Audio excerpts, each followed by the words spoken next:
Hola a todos, hoy vamos a meternos de lleno en un texto que desafía nada menos que 2 milenios de doctrina cristiana.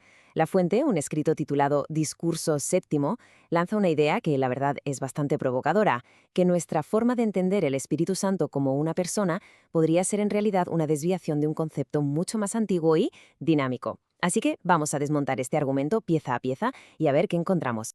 Y bueno, el texto arranca fuerte, sin andarse con rodeos, usando esta cita bíblica como punto de partida. Es que es la base sobre la que se construye todo lo demás.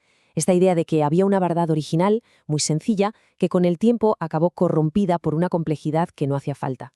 Bueno, esa es la lente, el filtro, con el que vamos a mirar todo lo que sigue. Y aquí llega la pregunta del millón, la que lo pone todo patas arriba. Lo que se nos plantea choca de frente con la teología más tradicional, ¿no? ¿Qué pasaría si el Espíritu Santo no fuera un quién, sino un qué? Un poder, una energía, una fuerza. Y esta es la idea que vamos a analizar. Vale, pues empecemos por el principio. Para entender dónde está el supuesto error, el texto nos dice que primero hay que volver atrás a lo que llama la doctrina primitiva o esotérica. Vamos, a la idea original del cristianismo más temprano. A ver, el núcleo de esta idea original es en el fondo muy simple pero a la vez muy profundo. Según nos cuenta este texto, el Espíritu Santo no se veía como una entidad aparte, sino más bien como la propia energía de Dios en acción en el mundo. O sea, no una tercera persona de la Trinidad, sino la fuerza misma con la que Dios crea, actúa y se manifiesta. Y aquí, fijaos, es donde la cosa se pone interesante, en cómo se desglosa este concepto. No es solo una fuerza y ya está, no. Es una energía con funciones muy concretas: crear, conservar y regenerar. Y ojo, que esto es clave, se habla de una presencia interior y comunicable, algo que en teoría cada ser podría experimentar de forma directa. Claro, la pregunta es obvia. Si esa era la idea original, ¿qué es lo que pasó? ¿Dónde se torció todo? Y aquí es donde el texto nos mete de lleno en el meollo del asunto, en lo que llama con todas las letras la gran corrupción. El problema, según este análisis, arranca con un cambio que puede parecer sutil, pero que tuvo unas consecuencias gigantescas. La teología pasó de describir una función, la fuerza activa de Dios, a definir una persona separada. Este salto, de entenderlo como una fuerza a definirlo como una persona, es para el texto el error de base, el que desvió por completo el pensamiento cristiano. Aquí en esta tabla se ve clarísimo el contraste. Es como el día y la noche. Por un lado, la idea de una fuerza universal que sale del Padre, y por el otro, un ser personal, coigual, que es un tercio de Dios. Según el texto, esto no fue una simple matización teológica, que va, fue un giro de 180 grados que sepultó la idea original bajo capas y capas de dogma. Vale, muy bien el debate teológico, pero ¿y esto en qué afectó en la práctica? ¿Qué impacto real tuvo este cambio? Pues según la fuente, las consecuencias no fueron solo algo abstracto, afectaron, y mucho, a la vida espiritual de la gente, y en su opinión, para mal.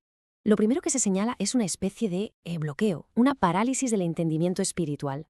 Claro, al plantear un concepto súper complejo y decir, esto es un misterio, no se puede entender, solo hay que creerlo, lo que se consigue, según el texto, es ponerle una venda a la razón. Es como decir, no busques, no intentes comprender. Y esto, según el texto, ¿a qué llevó? Pues a una fe mucho menos personal, más dependiente de lo que te dijeran desde fuera, de la autoridad de la Iglesia. La espiritualidad, en resumen, dejó de ser una experiencia propia, vivida, para convertirse en una creencia a ciegas, en dogmas ya hechos, un camino que te daban ya marcado. Y la segunda gran consecuencia que se describe es, si cabe, todavía más profunda. Al hacer del espíritu una persona externa, divina, separada de nosotros, se perdió por completo la idea de que era una fuerza que estaba destinada a nacer y a moverse dentro de cada persona. Esta frase del texto lo resume a la perfección.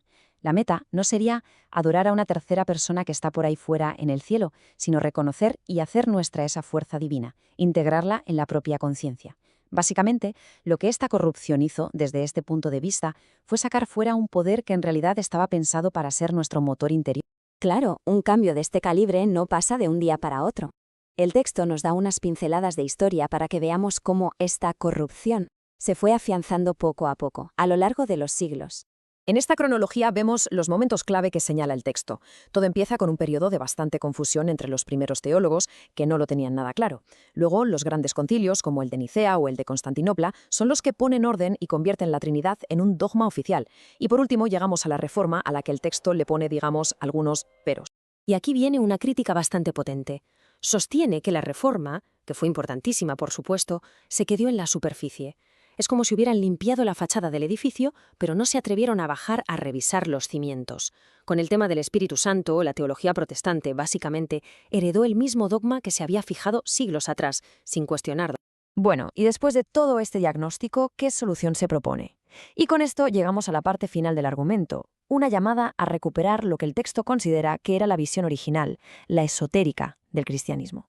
La propuesta para restaurar esta idea es bastante completa. Tiene varias capas. Primero, se le da un carácter de principio femenino de Dios, como un contrapunto creativo.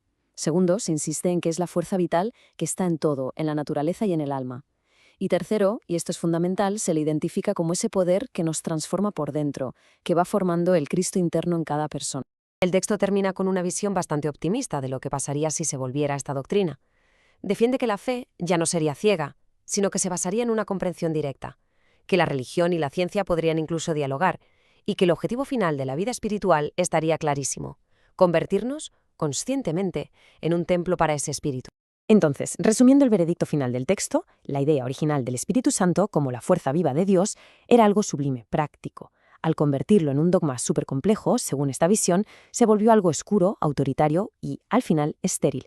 Perdió su chispa, su poder para transformar. Y cerramos con esta pregunta, que se queda ahí resonando. Más allá de lo que cada cual crea, lo que sí consigue este texto es hacernos pensar en cómo evolucionan las ideas, y en si a veces, para avanzar hacia el futuro, hay que echar una nueva mirada a la simplicidad del pasado. Gracias por habernos acompañado en este análisis.